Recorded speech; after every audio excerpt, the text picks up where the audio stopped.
അയ്യപ്പ ദർശനം co-sponsored by Woodland pure vegetarian hotel Thodupuzha. ഹൈറേഞ്ചിന്റെ കവാടമായ തൊടുപുഴയിൽ രുചിവൈവിധ്യങ്ങളുടെ നിറക്കലവറയായി വുഡ്ലാൻഡ്സ് വെജിറ്റേറിയൻ ഹോട്ടൽ. കൈപുണ്യത്തിന്റെ മികവ് തെളിയിച്ചുകൊണ്ട് വിവിധയിനം ദോശകൾ, നോർത്ത് ഇന്ത്യൻ, ചൈനീസ് എന്നിങ്ങനെ കലർപ്പില്ലാത്ത വെജിറ്റേറിയൻ വിഭവങ്ങൾ. ഗ്രഹാതുരത്വം തുളുമ്പുന്ന അന്തരീക്ഷത്തിൽ വിശാലമായ കാർ പാർക്കിംഗ് സൗകര്യത്തോടെ Woodlands vegetarian hotel, Thodupuzha Muvattupuzha road, Madakkathanam, Kochangadi. ഇരട്ടി മധുരവുമായി വുഡ്ലാൻഡ് സ്വീറ്റ്സ് എന്ന മധുരക്കലവറയും. ഞങ്ങളുടെ മറ്റൊരു സഹോദര സ്ഥാപനം വിജയ ബ്രിക്സ്, മടക്കത്താനം, കൊച്ചങ്ങാടി.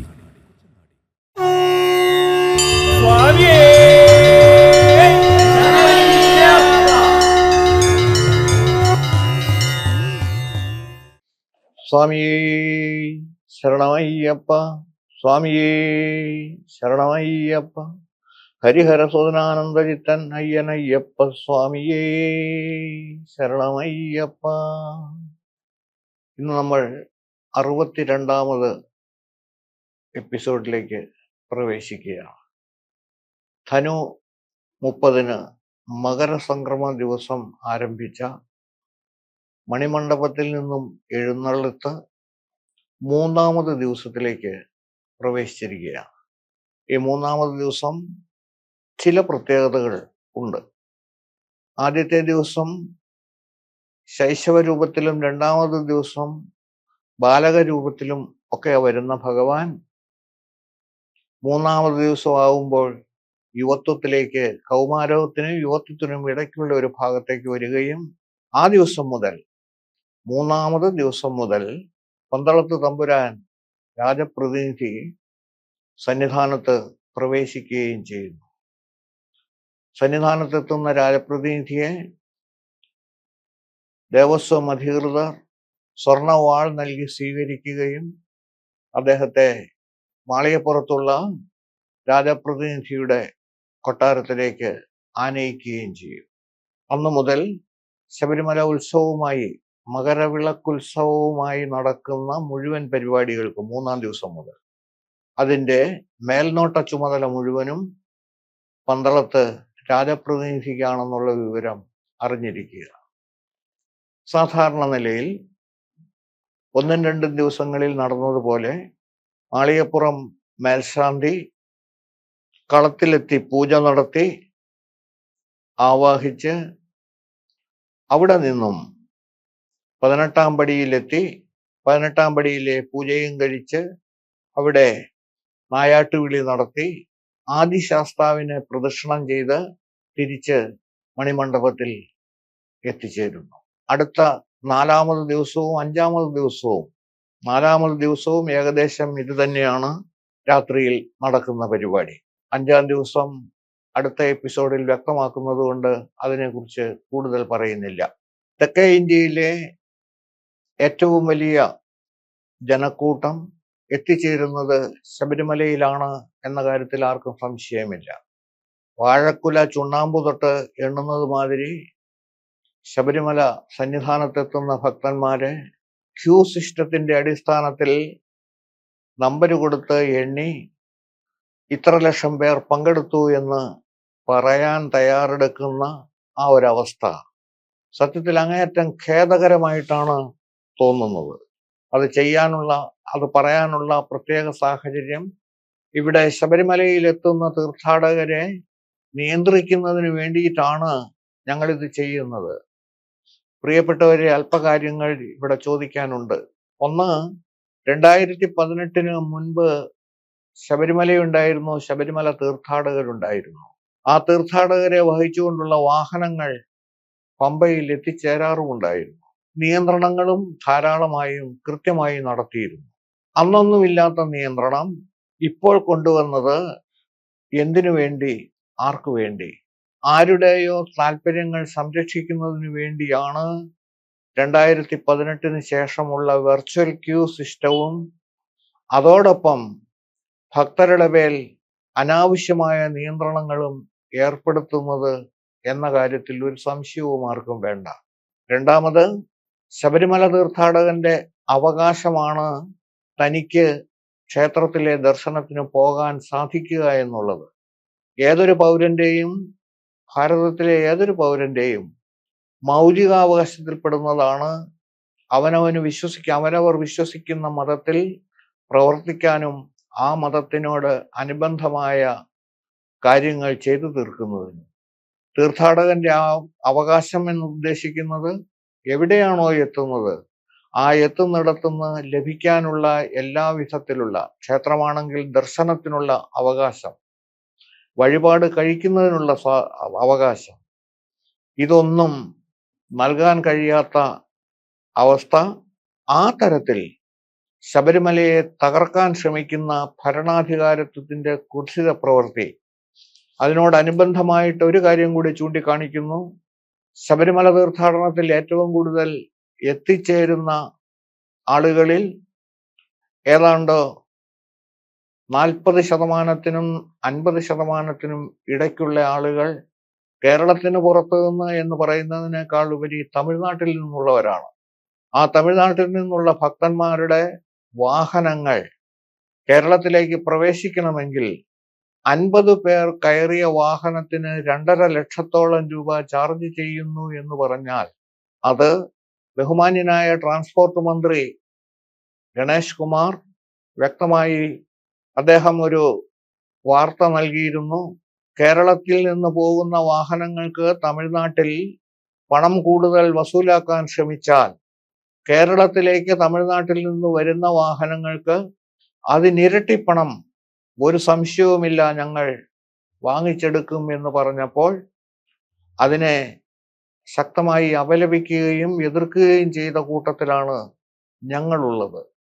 കാരണം ആ തരത്തിൽ പക തീർക്കുന്ന മനോഭാവത്തോടുകൂടി പ്രവർത്തിക്കുമ്പോൾ ഈ 2.5 ലക്ഷം രൂപ വീതം വാങ്ങുന്നത് ഓൾ ഇന്ത്യ പെർമിറ്റുള്ള വണ്ടിക്കാണെന്നും കൂടി ഓർക്കുമ്പോഴാണ് അതിനകത്തെ താൻ പോരിമയും അഹങ്കാരവും എത്ര വലുതാണെന്ന് നമുക്ക് ചിന്തിക്കേണ്ടി വരുന്നത്. കേരളത്തിന്റെ നാശത്തിന് മുഴുവൻ കാരണമായിട്ടുള്ള ഭരണ സംവിധാനത്തിന്റെ എല്ലാ തരത്തിലുമുള്ള കൊള്ളരുതായ്മകൾ ശബരിമല തീർത്ഥാടകരുടെ നെറുകയിൽ വെച്ച് കെട്ടി അവരിൽ നിന്ന് കൂടി പണം പിടുങ്ങാം എന്ന് വിചാരിക്കുന്നത് അങ്ങേയറ്റം മര്യാദകേടാണ് എന്നും കൂടി ഈ അവസരത്തിൽ പറയാതിരിക്കാൻ നിവൃത്തിയില്ല.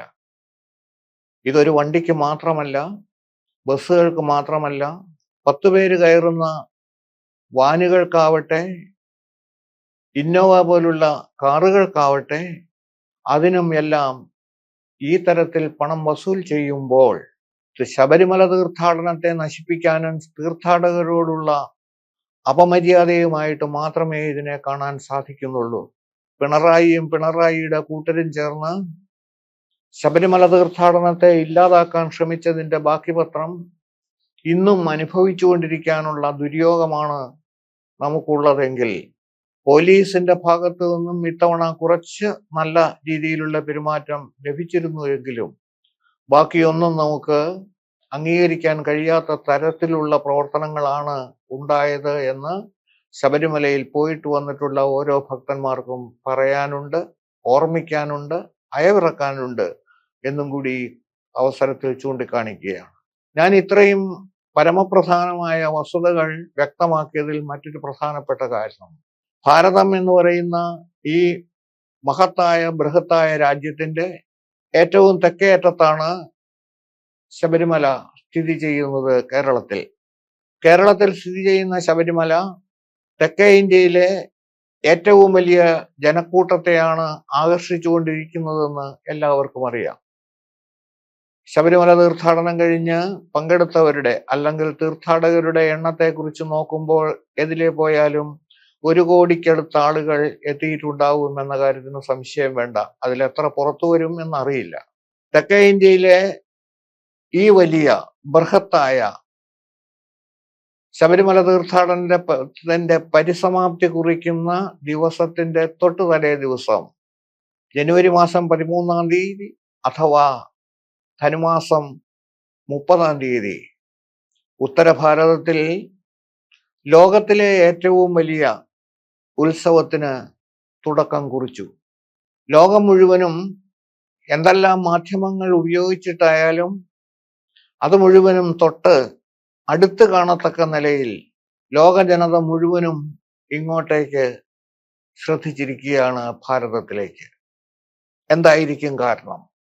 പ്രയാഗ്രാജ് അഥവാ അലഹബാദ് എന്ന് പറയുന്ന അന്നത്തെ അലഹബാദ്, ഇന്നത്തെ പ്രയാഗ്രാജിൽ 3 നദികളുടെ സംഗമ സ്ഥാനമുണ്ട്. ഒന്നാമത്തേത് ഗംഗയാണ്. ഗംഗ, യമുന, സരസ്വതി നദികളുടെ സംഗമസ്ഥാനമാണ് പ്രയാഗ്രാജ്. 12 വർഷത്തിൽ ഒരിക്കൽ നടക്കുന്ന അതിപ്രധാനമായ ഒരു തീർത്ഥാടനം അഥവാ തീർത്ഥസ്നാനമാണ് അവിടെ നടക്കുന്നത്. ശബരിമല തീർത്ഥാടനമാണെങ്കിൽ പ്രയാഗ്രാജിൽ നടക്കുന്നത് തീർത്ഥസ്നാനമാണ്, കുളിക്കാണ് പ്രാധാന്യം. നമുക്കത് എന്താണ് അതിനുള്ള പ്രത്യേകത എന്നൊന്ന് നോക്കാം. ഏവർക്കും അറിയുന്നത് പോലെ കൈലാസത്തിൽ പോയിട്ട് വന്ന ദുർവാസാവ് മഹർഷിയുടെ കയ്യിൽ ദേവി ഒരു അതിദിവ്യമായ മാല്യം കൊടുക്കുന്നതും, സന്യാസിയായ തനിക്കെന്തിന് മാല്യം എന്നാലോചിച്ച് ഇത് അർഹമായ മറ്റൊരാൾക്ക് കൊടുക്കാമെന്ന് തീരുമാനിച്ച് ദുർവാസാവ് കൊണ്ടു നടക്കുന്നതും, അവസാനം ദേവേന്ദ്രന് കൊടുക്കുന്നതും, ദേവേന്ദ്രൻ തൻ്റെ ചിഗുരഭാരം അഴിച്ച് വിതറി ജടയെല്ലാം മാറ്റി അതൊന്ന് ഭംഗിയായി കെട്ടി മാല്യം ധരിക്കാൻ തയ്യാറായിക്കൊണ്ട് ഈ മാല്യം ഐരാവതത്തിന്റെ കൊമ്പിനടിയിൽ വെക്കുന്നതും, ഈ മാല്യത്തിലെ സുഗന്ധത്തിന്റെ ആധിക്യം കൊണ്ട് വണ്ടുകൾ വന്ന് ഐരാവതത്തിന്റെ ചെവിയിൽ മുരളുമ്പോൾ ദേഷ്യം വന്ന ഐരാവതം മാല കുടഞ്ഞു താഴെയിട്ട് അത് ചവിട്ടി മെതിക്കുന്നതും, ക്രുദ്ധനായ മഹർഷി ദേവന്മാരെ പാടെ ശപിക്കുന്നതും ഒക്കെ നമ്മൾ കേട്ടിട്ടുള്ള കഥയാണ്. ദേവന്മാരെ ശപിച്ചത് നിങ്ങൾ ജരാനരകൾ ബാധിച്ച് അമരന്മാർ എന്ന നിലയിൽ നിന്ന് മരണമുള്ളവരായി മാറട്ടെ എന്നാണ് ശാപം. സങ്കടവും വിഷമവും കൊണ്ട് മഹർഷിയുടെ കാൽക്കൽ വീണ ദേവന്മാർക്ക് ശാപമോക്ഷം നൽകി, നിങ്ങൾ പാലാഴി കഴിഞ്ഞ് പാലാഴിയിൽ നിന്നും അമൃതെടുത്ത് ഭക്ഷിച്ചാൽ നിങ്ങളുടെ ജരാനരകൾ മാറി പഴയ അമരത്വം വീണ്ടും കിട്ടും എന്ന് ശാപമോക്ഷവും നൽകി. ഈ കഥ നമ്മൾ പല പ്രാവശ്യം കേട്ടിട്ടുള്ളത് കൊണ്ടാണ് അത് ഏറ്റവും ചുരുങ്ങിയ വാക്കുകൾ കൊണ്ട് സമർപ്പിച്ചത്. അതനുസരിച്ചിട്ട് യുദ്ധം നടന്നു. ഇവിടെ ദേവന്മാരും അസുരന്മാരും ഒരുമിച്ച് ചേർന്ന് പാലാഴി കടയാൻ തയ്യാറായി. പാലാഴിയിൽ നിന്ന് നിരവധി വസ്തുക്കൾ കിട്ടി. കൗസ്തുഭം, അതേപോലെ തന്നെ കാമധേനു, നല്ലതും ചീത്തയുമായ പല സാധനങ്ങളും കിട്ടി. ആ കിട്ടിയത് ഓരോരുത്തരും അവരവർ എടുത്തു. ഒരു ചന്ദ്രക്കല കിട്ടിയത് ശ്രീപരമേശ്വരൻ എടുത്തു, തൻ്റെ ജടയിൽ വച്ചു. കൗസ്തുഭം കിട്ടിയത് ശ്രീഹരി എടുത്തു, തൻ്റെ നെഞ്ചത്ത് സമർപ്പിച്ചു. കാമധേനുവിനെ കിട്ടിയത് ദേവേന്ദ്രൻ കൊണ്ടുപോയി ദേവലോകത്തേക്ക്. അങ്ങനെ ഓരോരുത്തരും എടുത്തപ്പോൾ അവസാനം ആരുമോരുമില്ലാതെ ഒരു ദുഷ്ടരാക്ഷസിക്ക് ഭാവത്തിൽ ഒരു മൂർത്തി നിന്ന് അലറുന്നു അഥവാ കരയുന്നു. ആ കരയുന്നവൾ ജ്യേഷ്ഠ ഭഗവതിയായിരുന്നു. ഞാൻ എവിടെയാണ് ഇരിക്കേണ്ടത്, എനിക്കാരും യാതൊരു തുണയും തരുന്നില്ല എന്നായിരുന്നു അവളുടെ വിലാപം. അങ്ങനെ വിലപിച്ച ജ്യേഷ്ഠ ഭഗവതിയെ ഇരിക്കാനായിട്ട് പറ്റിയ സ്ഥലങ്ങൾ പറഞ്ഞു കൊടുക്കുകയാണ്.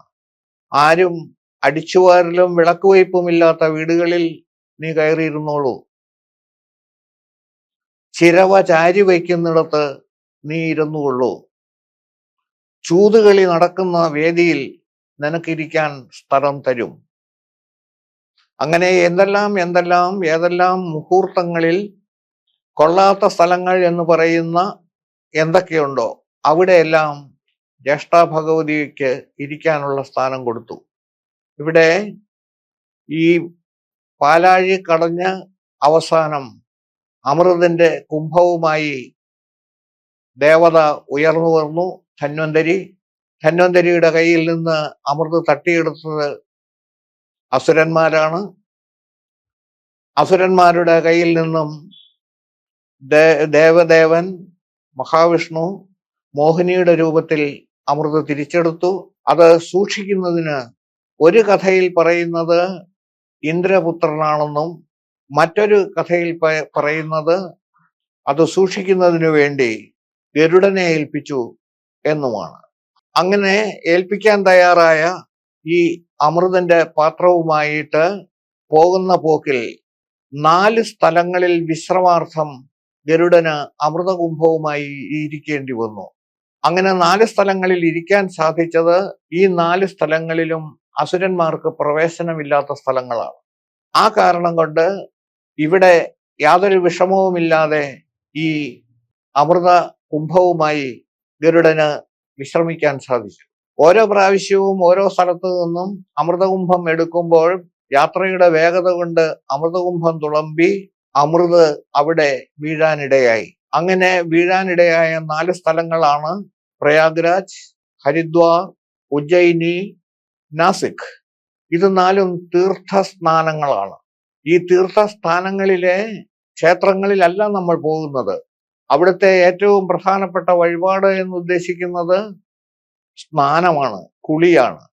ശബരിമലയ്ക്ക് പോകുമ്പോൾ ഏറ്റവും പ്രധാനമായിട്ട് നമ്മൾ ചൂണ്ടിക്കാണിക്കുന്നത് പമ്പയിലാണെങ്കിൽ, ഉരൽക്കുഴി തീർത്ഥത്തിലാണെങ്കിൽ അതിനേക്കാളൊക്കെ എത്രയോ പുണ്യ സഞ്ചയം ഉള്ള സ്ഥലമാണ് മേൽപ്പറഞ്ഞ 4 സ്ഥലങ്ങൾ.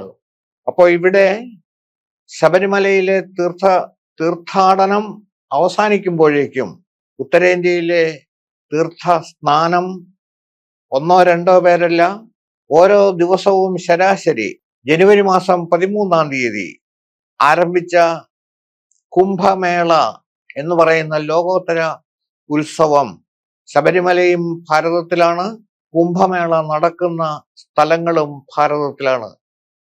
അതുകൊണ്ട് ഭാരതം എന്ന് പറയുന്ന വിശ്വവിശ്രുതമായ നമ്മുടെ രാഷ്ട്രത്തെക്കുറിച്ചും അതിൻ്റെ കുംഭമേളയെക്കുറിച്ചും ശബരിമല തീർത്ഥാടനവുമായി എങ്ങനെ ബന്ധപ്പെടുന്നു എന്ന് വ്യക്തമാക്കാൻ വേണ്ടിയിട്ടാണ് ഞാൻ ഇത് രണ്ടും ചേർത്ത് നിങ്ങളുടെ മുമ്പിൽ സമർപ്പിച്ചത്. ഇവിടെ നമുക്ക് കുംഭമേളയെക്കുറിച്ച് ബാക്കി നോക്കാം. കുംഭമേളയ്ക്ക് തുല്യം കുംഭമേള മാത്രം. ഭാരതത്തിൽ കുംഭമേള നടക്കുന്നത് പൗരാണികമായി 4 സ്ഥലങ്ങളിലാണ്. ഒന്നാമത്തെ സ്ഥലം പ്രയാഗ്രാജ്, 2 ഹരിദ്വാർ, 3 ഉജ്ജയിനി, 4 നാസിക്. ഇത് 4ഉം തീർത്ഥസ്നാനങ്ങളാണ്. ഇവിടെയാണ് കുംഭമേള നടക്കുന്നത്. 12 വർഷത്തിലൊരിക്കലാണ് പൂർണ്ണ കുംഭമേള. കൃതയുഗത്തിൽ, നേരത്തെ പറഞ്ഞ കഥകളുടെ ഏറ്റവും രത്നച്ചുരുക്കം, കൃതയുഗത്തിൽ ദുർവാസാവിന്റെ ശാപത്താൽ ജരാനരകൾ ബാധിച്ച് മരണഭയം നേരിടുന്ന ദേവന്മാരെ അവരുടെ പ്രാർത്ഥന പ്രകാരം മഹർഷി ശാപമോക്ഷം നൽകുകയും അനുഗ്രഹിക്കുകയും ചെയ്തു. പാലാഴി കടഞ്ഞ് പാലാഴിയിൽ നിന്ന് അമൃത് കണ്ടെത്തി അമൃത് ഭക്ഷിക്കുമ്പോൾ പഴയതുപോലെ അമരന്മാരായി മാറും എന്നായിരുന്നു ശാപമോക്ഷം. ഏറെ കഷ്ടപ്പെട്ട് അസുരന്മാരുമായി കൂടിച്ചേർന്ന് പാലാഴി മഥനം നടന്നു. മന്ധരപർവ്വതം കടകോലായും വാസുകി കയറായും ഉപയോഗിക്കപ്പെട്ടു. അത്യധ്വാനത്തിന്റെ അവസാനം പാലാഴിയിൽ നിന്നും അമൃതകുംഭവുമായി ധന്വന്തരമൂർത്തി ഉയർന്നു വന്നു. ബലവാന്മാരായ അസുരന്മാരിൽ നിന്നും അമൃതകുംഭം പിടിച്ചെടുക്കുവാൻ ദേവന്മാർക്ക് കഴിഞ്ഞില്ല. ഈ സമയത്ത് മോഹിനി രൂപം പൂണ്ട മഹാവിഷ്ണു തഞ്ചത്തിൽ അസുരന്മാരിൽ നിന്നും അമൃത് തട്ടിയെടുത്തു. തട്ടിയെടുത്ത അമൃതിന്റെ സുരക്ഷയ്ക്കായി ഗരുഡനെ ഏൽപ്പിച്ചു. ദേവന്മാരും അസുരന്മാരും തമ്മിൽ 12 ദിവസം യുദ്ധം നടന്നു. ഇവിടെ ഒരു വസ്തുത കൂടി നമ്മൾ മനസ്സിലാക്കണം. മനുഷ്യരായ നമുക്ക് 12 ദിവസം എന്ന് പറഞ്ഞാൽ 24 മണിക്കൂർ ഒരു ദിവസത്തിന്. പക്ഷെ നമ്മുടെ ഒരു ദിവസം എന്നുദ്ദേശിക്കുന്നത് ദേവന്മാർക്ക് സമയം ഒട്ടുമില്ല. ദേവന്മാരുടെ ഒരു ദിവസം എന്ന് പറയുന്നതാണ്, ഒരു വശത്ത് ദേവന്മാരും മറുവശത്ത് അസുരന്മാരുമായി ആണ് യുദ്ധം നടന്നത്. അപ്പോ ദേവന്മാർ യുദ്ധത്തിൽ വിജയിച്ചു.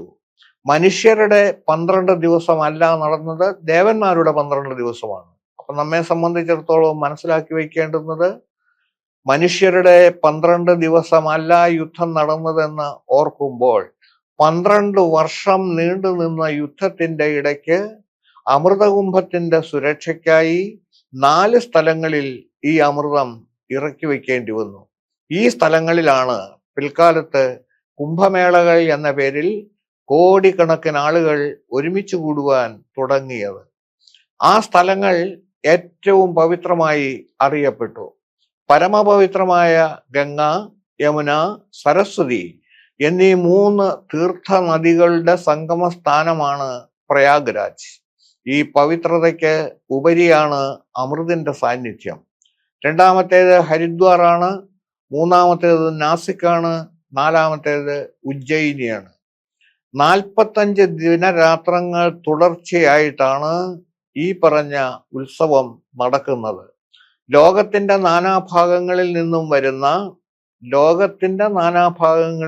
വരുന്ന ജാതി മത ചിന്തകൾക്കതീതമായി എത്തിച്ചേരുന്ന കോടിക്കണക്കിന് ആളുകൾ ഇന്നലെ ഒരു ദിവസം അതായത് ജനുവരി 13 പൗഷ പൗർണമി എന്ന വിശേഷപ്പെട്ട ദിവസം ഈ പറഞ്ഞ പ്രയാഗ്രാജ് എന്ന് പറയുന്ന ആ പുണ്യസങ്കേതത്തിൽ മുങ്ങിക്കുളിക്കാൻ എത്തിയവരുടെ എണ്ണം ഏകദേശം പരിമിതപ്പെടുത്തി പറയാൻ അവർക്ക് കഴിയുന്നത് 1.5 കോടി അഥവാ 150 ലക്ഷം ആളുകളാണ്.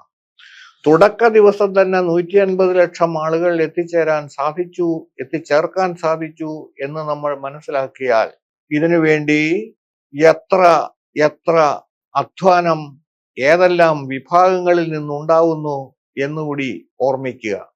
അവിടെയുള്ള ഏറ്റവും പ്രധാനപ്പെട്ട ദിവസങ്ങൾ എന്ന് പറയുന്നത് 6 ദിവസമാണ്.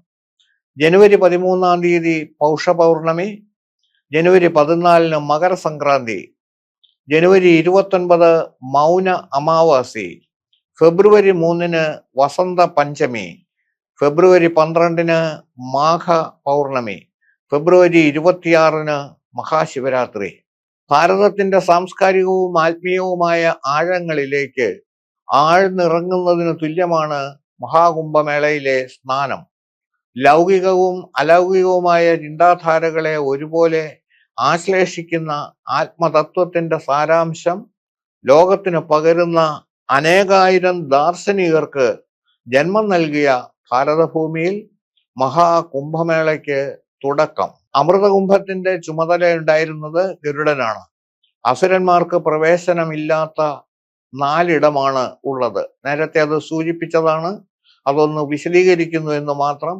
പ്രയാഗ്രാജിലെ ത്രിവേണി സംഗമഭൂമിയും ഹരിദ്വാറിലെ അഥവാ ഗംഗാതീരത്തെ ഹർഗി പൗഡി എന്ന സ്ഥലവും ഉജ്ജയിനിയിലെ ക്ഷിപ്ര നദിയുടെ കരയും നാസിക്കിലെ ഗോദാവരി സംഗമഭൂമിയുമാണ്. അമൃതകുംഭവുമായി ഗരുഡൻ പറക്കുമ്പോൾ അമൃതതുള്ളികൾ പതിക്കുന്നതോടെയാണ് ഇവിടെ പുണ്യം ശതഗുണീഭവിക്കുന്നത്. കാരണം ദേവന്മാരുടെ കാലഗണന പ്രകാരം ദേവന്മാരുടെ ഒരു ദിവസം മനുഷ്യരുടെ ഒരു വർഷമാണ്. ഈ ദേവാസുര യുദ്ധം നീണ്ടു നിന്നത് 12 ദിവസം 12 വർഷമാണ്. ഇനി നമുക്കതിനെ കൂടുതൽ അറിയേണ്ടുന്നത് വ്യാഴം സൂര്യനെ ഒരു തവണ പ്രദക്ഷിണം ചെയ്യാൻ എടുക്കുന്നത് 12 വർഷമാണ്. വ്യാഴം മേടരാശിയിലേക്ക് പ്രവേശിക്കുന്ന മാഘമാസത്തിൽ പ്രയാഗ്രാജിലെ ത്രിവേണി സംഗമഭൂമിയിൽ ഗംഗ, യമുന, സരസ്വതി സംഗമം ഉണ്ടാവുന്നു. 12 വർഷത്തിലൊരിക്കലാണ് കുംഭമേള നടക്കുന്നത് എന്ന് സൂചിപ്പിച്ചു. അങ്ങനെയുള്ള 12ാമത് കുംഭമേള, 12 വർഷത്തിൽ ഒരിക്കൽ നടക്കുന്ന കുംഭമേള 12ാമത് വർഷം എന്ന് പറയുമ്പോൾ 144 വർഷത്തിൽ ഒരിക്കൽ വരുന്ന കുംഭമേളയെ മഹാകുംഭമേള എന്നാണ് പറയുന്നത്. 2025 അതായത് ഈ വർഷം നടക്കുന്നത് മഹാകുംഭമേളയാണ് എന്ന് മനസ്സിലാക്കുക. ഇനി അടുത്ത മഹാകുംഭമേളയ്ക്ക് 1-2 വർഷം കാത്തിരുന്നാൽ പോരാ. അടുത്ത മഹാകുംഭമേളയ്ക്ക് 144 വർഷം. അത് വച്ച് നോക്കുമ്പോൾ ഇനി അടുത്തത് വരേണ്ടുന്നത് 2169-ലാണ്. ഇന്ന് ജീവിച്ചിരിക്കുന്നവരാരും തന്നെ ആ സമയത്ത് ഉണ്ടായിരിക്കുകയില്ല. അടുത്ത മഹാകുംഭമേള അത് കഴിഞ്ഞു കഴിഞ്ഞാൽ ഓരോ 3 വർഷവും കഴിയുമ്പോൾ 2025-ല്, 2028-ല്, 2031-ല്, 2034-ല്. ചുരുക്കത്തിൽ തീർത്ഥങ്ങളുടെ രാജാവാണ് പ്രയാഗ്രാജ്.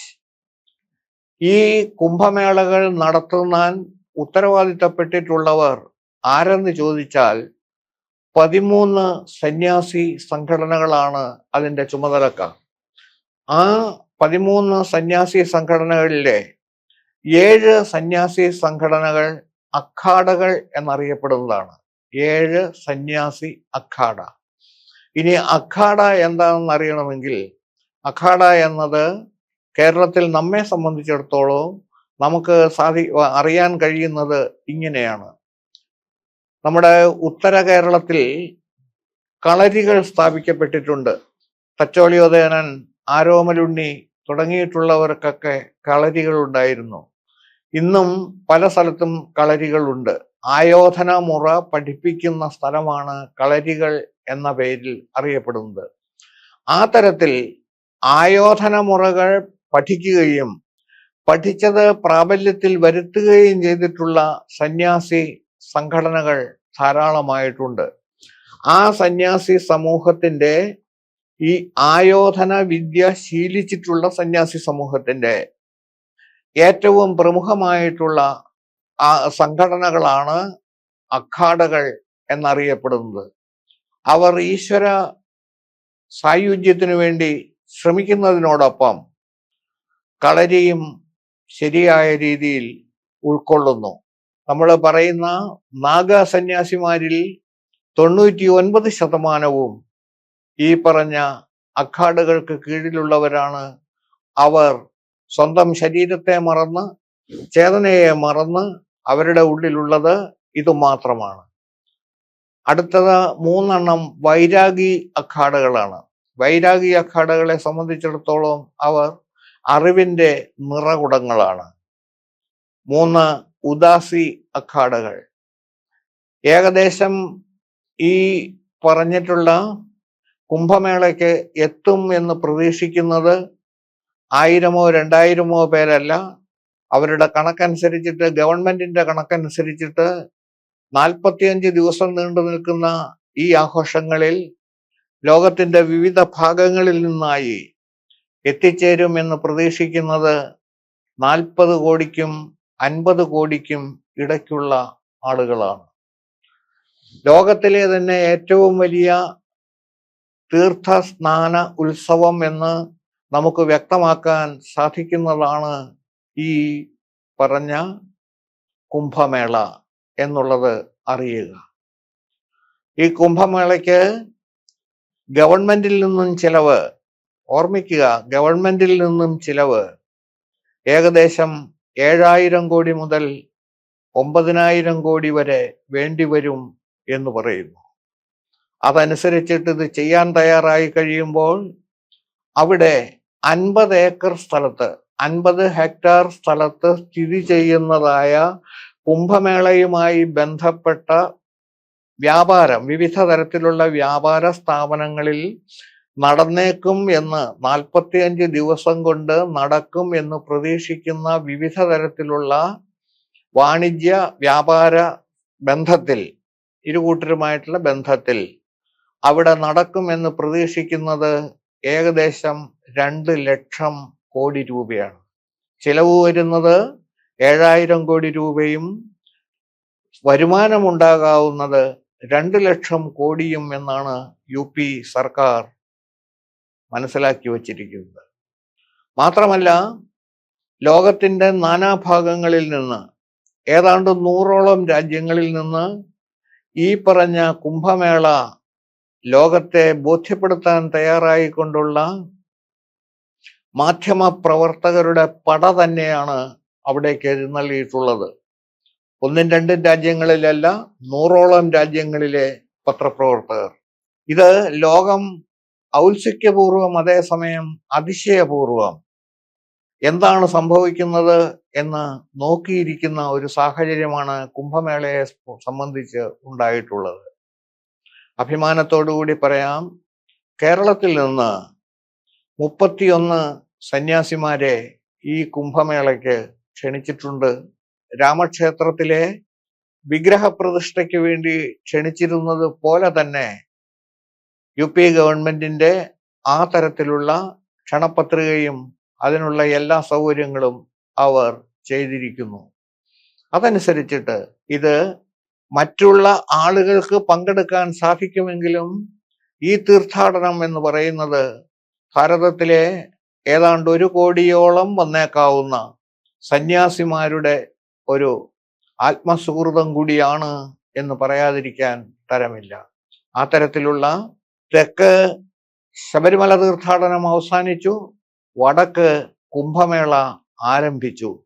ഓർമ്മിക്കുക, ഭാരതം എന്ന് പറയുന്നത് തീർച്ചയായിട്ടും ആധ്യാത്മികതയുടെയും ഭൗതികതയുടെയും സമന്വയ ഭൂമിയാണെങ്കിലും അവിടെ ഏറ്റവും ഉയർന്നു നിൽക്കുന്നത് ആധ്യാത്മികമായ ചൈതന്യ വിശേഷം തന്നെ എന്ന കാര്യത്തിൽ സംശയം വേണ്ട.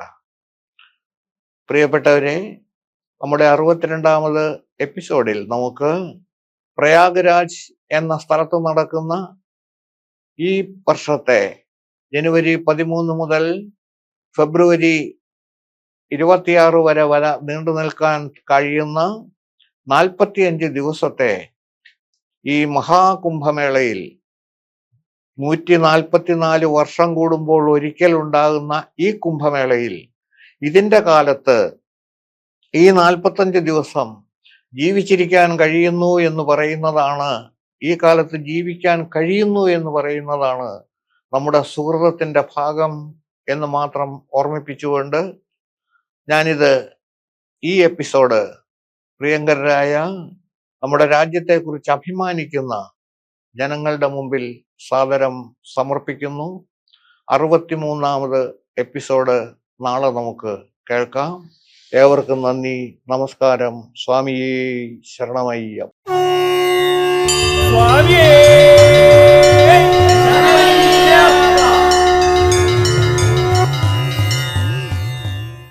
അയ്യപ്പ ദർശനം co-sponsored by Woodland pure vegetarian hotel Thodupuzha. ഹൈറേഞ്ചിന്റെ കവാടമായ തൊടുപുഴയിൽ രുചിവൈവിധ്യങ്ങളുടെ നിറക്കലവറയായി വുഡ്ലാൻഡ്സ് വെജിറ്റേറിയൻ ഹോട്ടൽ. കൈപ്പുണ്യത്തിന്റെ മികവ് തെളിയിച്ചുകൊണ്ട് വിവിധയിനം ദോശകൾ, നോർത്ത് ഇന്ത്യൻ, ചൈനീസ് എന്നിങ്ങനെ കലർപ്പില്ലാത്ത വെജിറ്റേറിയൻ വിഭവങ്ങൾ. ഗ്രഹാതുരത്വം തുളുമ്പുന്ന അന്തരീക്ഷത്തിൽ വിശാലമായ കാർ പാർക്കിംഗ് സൗകര്യത്തോടെ Woodlands vegetarian hotel, Thodupuzha Muvattupuzha road, Madakkathanam, Kochangadi. ഇരട്ടി മധുരവുമായി വുഡ്ലാൻഡ് സ്വീറ്റ്സ് എന്ന മധുരക്കലവറയും. ഞങ്ങളുടെ മറ്റൊരു സഹോദര സ്ഥാപനം വിജയ ബ്രിക്സ്, മടക്കത്താനം, കൊച്ചങ്ങാടി.